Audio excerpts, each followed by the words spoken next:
In February 2021, Russian President Vladimir Putin sent the Russian military to Ukraine. Reason? Ukrainian bid to join NATO. That would have given NATO the desired expansion up to the Russian border, threatening Russian security. The US and its allies wanted to stop the Russian operation. One way of doing this was through severe economic damage. International sanctions were imposed to hurt the Russian economy. The sanctions led to the collapse of the Russian Ruble and the subsequent financial crisis in Russia. Money transactions became difficult for Russia following its partial ban from the SWIFT network. So the question arises, what is SWIFT? SWIFT stands for Society for Worldwide Interbank Financial Telecommunication. Founded in 1973, it is headquartered in Belgium. SWIFT is a cooperative society owned by its member financial institutions. In a cooperative society, people unite voluntarily to meet common interests through a jointly owned enterprise. Worldwide interbank means that there is some kind of arrangement involving operations between different banks globally.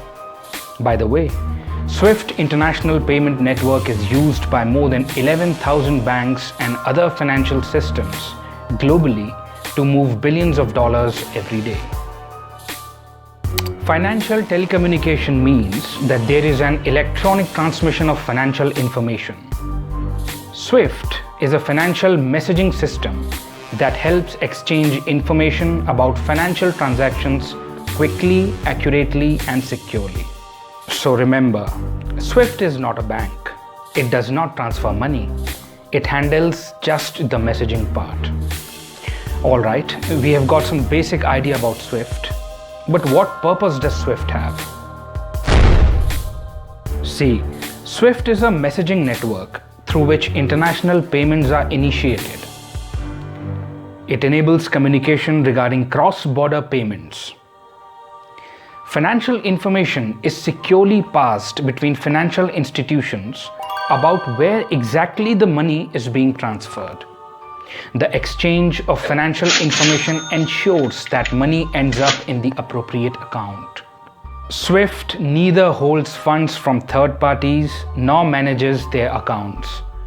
It is just a mechanism to track payments and move value reliably. It is sophisticated and rapid, unlike the previously used telex system. Let's dig a little deeper and learn about SWIFT code. The SWIFT network assigns a unique business identifier code or a SWIFT code to each bank. The standard format of these codes is approved by the International Organization for Standardization, also known as ISO. We know that ISO develops and publishes worldwide technical, industrial, and commercial standards. SWIFT codes are standardized to minimize errors. A unique SWIFT code ensures that the payment is directed to the exact bank branch located in the appropriate city of the required country. Let us see an example.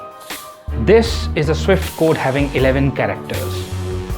The first 4 characters, SBIN, represent institution code, which is the State Bank of India. The next 2 characters, IN, represent the country code, which is India. The next 2 characters, BB, represent location code, which is Raipur. The next 3 characters, 646, are the branch code, which is given. The branch code is optional. It is not there in case of primary office. Hence, the SWIFT code is 8 or 11 characters.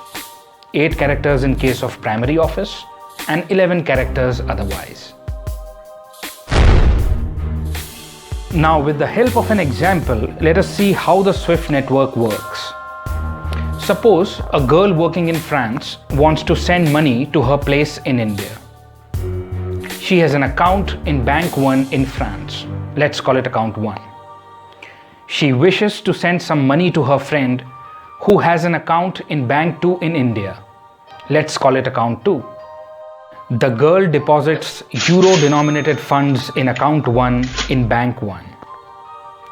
These are meant to be transferred to account 2 in Bank 2. In other words, Bank 1 has Bank 2's money on deposit. The member banks in the SWIFT network have a jointly held account called a NOSTRO-VOSTRO account. It has the sole purpose of executing SWIFT transactions. In Latin language, NOSTRO means ours and VOSTRO means yours. Since the account is holding Bank 2's money, the jointly held account is termed the VOSTRO account by Bank 1. VOSTRO, yours. From Bank 2's perspective, the jointly held account is termed as a NOSTRO account, as it is holding Bank 2's money. NOSTRO, ours.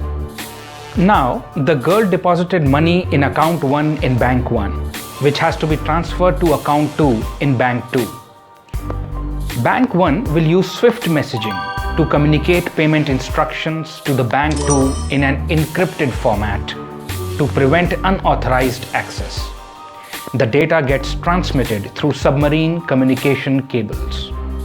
After confirmation by Bank 2, the sending bank, which is the Bank 1, will deposit euros in the VOSTRO-NOSTRO account. The receiving bank, which is Bank 2, will debit euros from NOSTRO-VOSTRO account, convert it to rupees, and finally credit it to account 2. The transaction is complete. Here is a flowchart explaining the fund transfer.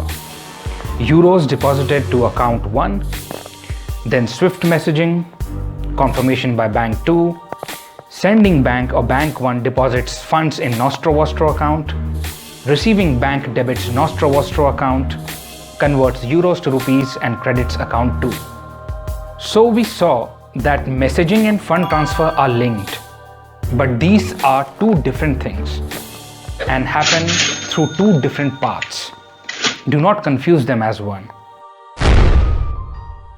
Moving on, has the SWIFT ban been imposed on any country before?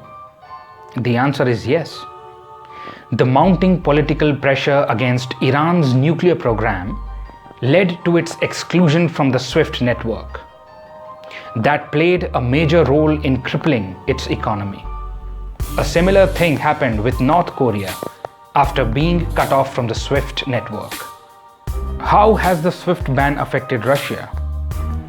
SWIFT ban cut off Russia's access to financial markets across the world. Russian companies and individuals find it difficult to pay for imports and receive cash for exports. But would only Russia bear the brunt? The answer is no. There will be a spillover effect. Given the interconnected nature of the global economy and the global value chains, disconnecting Russia from SWIFT would hurt other economies as well, including the US, Germany, and the European Union. Around 40% of Europe's gas supply comes from Russia. The EU trade with Russia is to the tune of 80 billion euros. Energy dependence on Russia is the reason why Germany is not supporting the European Union efforts to broaden Russia's SWIFT ban. According to some experts, the SWIFT ban could be counterproductive to the West in the long run. SWIFT uses the dollar as the reserve currency. Banning Russia totally from the SWIFT network could weaken the dollar as a reserve currency and thus threaten America's financial dominance. Also, this step would take Russia closer to China. Russia and China would double their efforts to develop alternatives to the SWIFT network.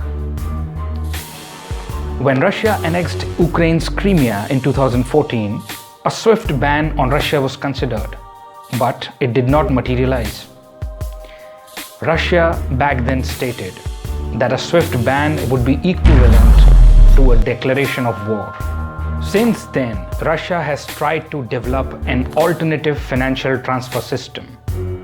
That system is not as sophisticated as SWIFT, but it is usable. It is called the SPFS payment system. China's alternative to SWIFT is the Cross-Border Interbank Payment System, CIPS. Russia would move towards integrating its system with that of China's CIPS.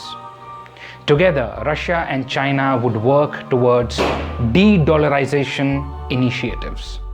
How could the SWIFT ban affect India? Trade disruption caused due to SWIFT ban could lead the EU to see an alternative in Indian companies.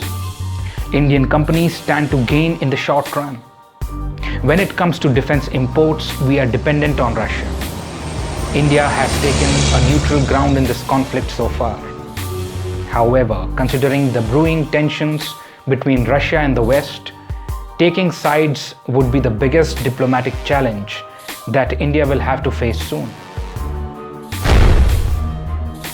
SWIFT ban is considered the harshest economic sanction that can be imposed on a country.